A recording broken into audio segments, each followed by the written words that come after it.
Okay, we're going to practice some in-class practice for functions, and I'm going to do number 4 and part of number 5, and to help you with the algebra part of this. So the first one is, I have this function, f of x equals 1 over 1 plus 2x, and they want me to solve f of x plus 1 equals 4. Well, the first thing I notice is that it's equals 4, so this whole side here is going to be 4 because that's my y, and then they want me to put an x plus 1 in there. So the x plus 1 is going to go into that one spot, and then I'm going to actually be able to solve it for x. So I end up with this, 1 over 1 plus 2 times x plus 1, because that's what they wanted me to input. And they told us this equals 4, and they want me to solve it. So basically, after I plug that in, your pre-calc is done, and now what you're looking at is practicing with the algebra. So I'm going to distribute the 2. So I have 1 over 1 plus 2x plus 2 equals 4. I'm like, okay, I can still keep going with the algebra and combine that 1 and 2. So I end up with 1 over 2x plus 3 on the left equals 4. Now, once I get it like this, I look at it and say, oh, if I put this over 1, I can cross multiply. So I have 8x plus 12 equals 1. I go through and solve this by subtracting 12 on both sides. I have 8x equals negative 11. Divide by 8, so x equals negative 11 over 8. I really like this problem. One of the reasons I like it is because your answer is a negative, and it's a fraction, and I did all the work correctly. Also, when you got this done here, you could actually throw the negative 11 over 8 into the x spot here and see if you do get a 4, and it does work that way.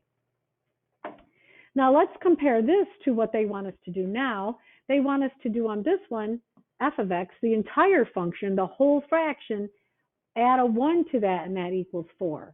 So what you're going to do is, instead of just inputting it in here like this was, you're going to take this whole fraction, add a 1 to it, because that is f of x, and then that's going to equal 4. Okay? So this is what I do. I say 1 over 1 plus 2x, that's that function.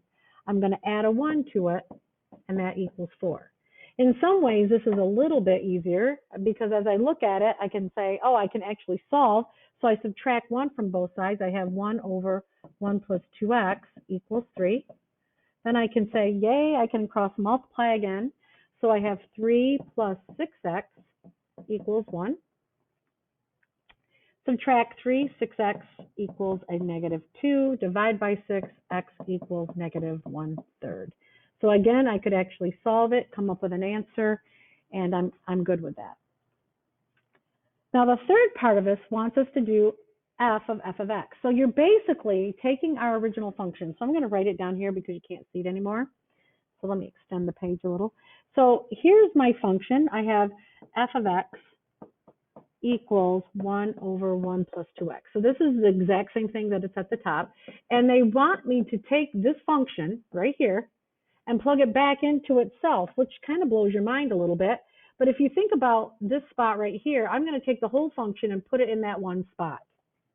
So I end up getting this, 1 over 1 plus 2, and then I'm going to multiply that by 1 over 1 plus 2x. So I put the whole function in that one spot. Now, as you see how I wrote this, you can see I have the 2 up here a little bit, because really when you multiply that, you're going to get a single fraction. So it's going to be 1 over 1 plus 2 over 1 plus 2x, which is a beautiful complex fraction. I love doing these. So I'm going to multiply all of them by 1 plus 2x.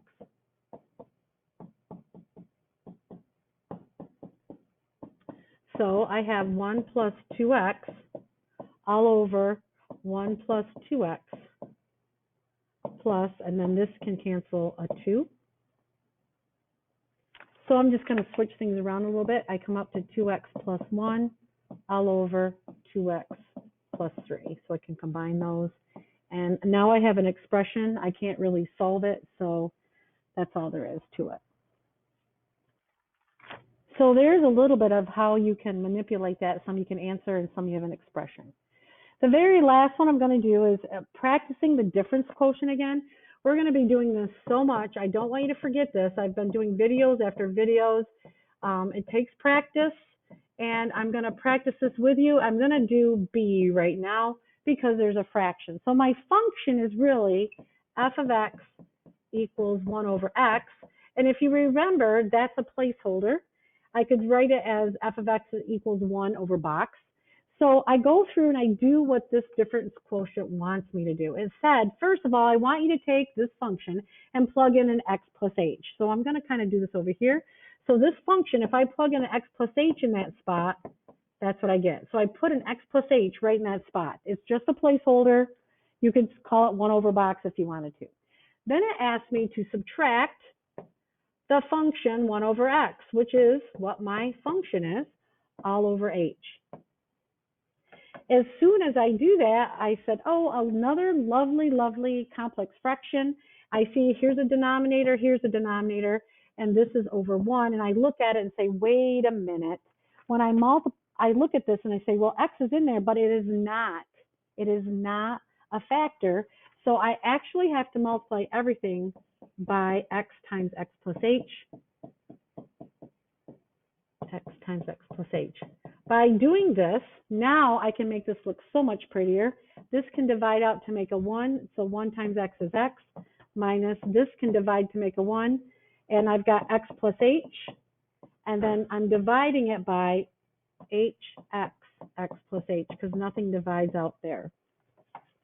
So now I can actually go through here, do the distributive property, change my signs, and I have x minus h all over hx, x plus h. Then I can cancel those two. Thanks for playing. So I have, I'm going to keep going down, negative h over hx, x plus h. Then I have all these factors going on, so I can say, oh, this can divide to make a negative 1.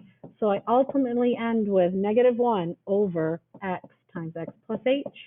And that is using the difference quotient for the function 1 over x. So we'll practice this more in class, but I wanted to make sure that you had this for notes. So I'm going to come here and stop this, and I'll see you in class.